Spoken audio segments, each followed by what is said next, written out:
नमस्कार भाइयों बहनों। आज हमारे इस चैनल के माध्यम से मैं आपको एक नए बिजनेस आइडिया के बारे में जानकारी देना चाहता हूँ। ये बिजनेस आइडिया जो है वो पिग फार्मिंग बिजनेस आइडिया है। पिग फार्मिंग बिजनेस आइडिया जो कि आज का सबसे बेहतरीन बिजनेस है। यदि आपके पास कुछ गेस्ट हाउस हैं जो अपना वेस्ट आपको अवेलेबल करा सकें, वेस्ट अपना देने को तैयार हों, तो ये धंधा नंबर 1 का धंधा आज की डेट पे है। आपको ज़्यादा कुछ नहीं करना होता है। आपको 5 लार्ज यॉर्क वाइट पिग लाने होते हैं और एक नर लेना होता है। बड़ा लेना चाहे बड़ा भी ले सकते हैं, छोटा लेना चाहे छोटा भी ले सकते हैं। और इसको जो है आपको पालना होता है। पालने के दौरान एक शेड का निर्माण आपको करना पड़ता है जो कि शहर से थोड़ा दूर दराज हो और नाले के कहीं करीब हो।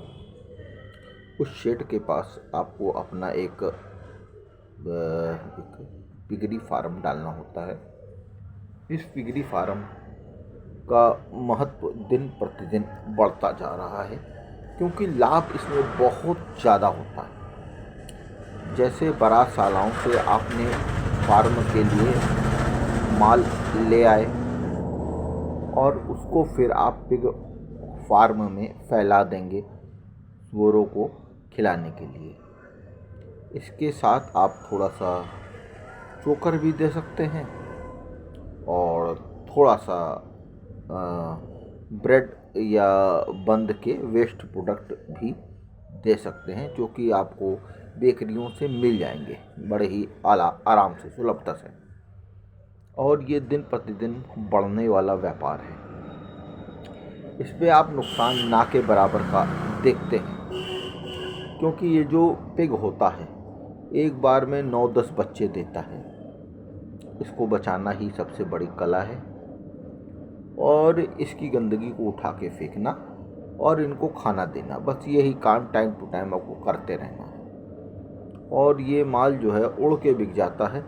डीलर डिस्ट्रीब्यूटर आपके दरवाजे से आके माल ले जाते हैं। माल की कमी तो इतनी ज़्यादा है कि लोग पूरा नहीं कर पा रहे हैं। और दूसरा, पिग जब बच्चे देती है तो बहुतायत में बच्चे देती है जिससे आपको नुकसान लगना ही नहीं है। एक बार में 15-16 बच्चे, 10 बच्चे, 9 बच्चे के नीचे तो देगी नहीं। यदि गई गुजरी हालत में भी होगी तो 7-8 बच्चे तो दे के रहेगी।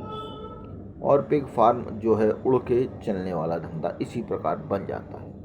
बस खाने की व्यवस्था आपको करनी है, मतलब वेस्ट खाने की। होटल से, ढाबे से, बारात-साला से, कहीं से भी वेस्ट मिल जाए उसे आपको लाके इनको देना है। एक गाड़ी बनानी है जिसमें आदमी, एक ड्राइवर और एक उठाने वाला रखना है। वो ला के देते रहेंगे। या सब्जी मंडी में ही आप चले जाएं, सब्जी मंडी में वेस्ट जितनी सब्जियां हैं सब उठा के काट पीट के उबाल के दे दें और दिन दूना रात चौगुना धंधा चलता रहेगा आपका। दिन दूना रात चौगुना धंधा चलता रहेगा और आप समझ ही गए होंगे कितना इसमें मुनाफा हो सकता है, आपकी समझ के परे है। नुकसान तो आप कभी खाएंगे ही नहीं इस धंधे में। बहरहाल फ़ायदा ना भी देखते हो लेकिन नुकसान कभी नहीं होगा और फ़ायदा ही फ़ायदा है।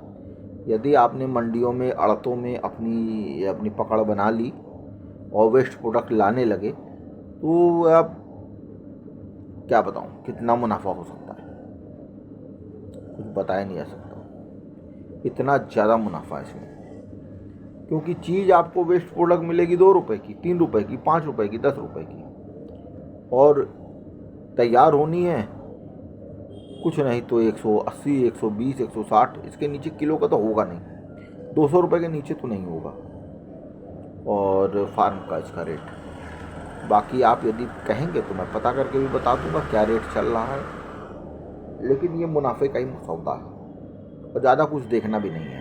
सुबह शाम जाके खाना लगा देना है बस अपने फार्म में, और फार्म की हाइजीन को मेंटेन रखना है। सुबह धुला देना है उसको, बस खत्म करना है। इतना ही काम है आपके पास, और कोई काम तो है नहीं आपके पास। और सुबह 2 घंटा 3 घंटा देना, शाम को 2 घंटा 3 घंटा, बस आपका धंधा तैयार। बैठे कमाए रहिए धड़ा धड़ा। फार्म की बाउंड्री वॉल को थोड़ा मजबूत बनाना है और थोड़ा इलाज में पैसा लगाना पड़ेगा। इसके अलावा इसमें कोई खर्चा है नहीं, क्योंकि जानवर कभी भी जो पाले जाते हैं, कोई भी जानवर XYZ, किसी का भी नाम मैं नहीं लेना चाहूँगा, सब वेस्ट पे ही पल रहे हैं। कोई मतलब पूरा सब वेस्ट ही पे पलते हैं। चाहे गाय का देखे भूसा है, सूअर का उसी प्रकार से वेस्ट प्रोडक्ट है, दोनों सेम चीज़ है। भूसा का रेट बढ़ गया है, कारण क्या है कि आजकल दूध डेयरी का बहुत बड़ा चलन हो गया, दूध बहुत बढ़िया बिक रहा है, बढ़िया मुनाफे में बिक रहा है, तो इसलिए उसी प्रकार सुअर का फार्म दिन दूना रात चौगुना मुनाफा देता है। और इस धंधे को आप हमेशा कंसिडर करें और लाभ ही लाभ कमाएं। जिस रेट में बिकेगा आपको लाभ ही दे के जाएगा, क्योंकि सुअर शुद्ध कूड़ा खाता है। भाइयों, यदि आइडिया अच्छा लगा हो तो मेरे चैनल को लाइक और सब्सक्राइब कर दीजिएगा। बाकी इसके विषय में यदि कोई भी जानकारी आपको चाहिए हो डिटेल वाइज किसी, तो आप कमेंट कर दीजिएगा, मैं उसको डिटेल में आपको बना दूंगा। क्योंकि मेरे मोहल्ले में 3-4 ठो सुअर फार्म है, और कहेंगे तो मैं आपको उनका भी व्यू करवा दूंगा। अच्छा, नमस्ते, जय हिंद, जय भारत।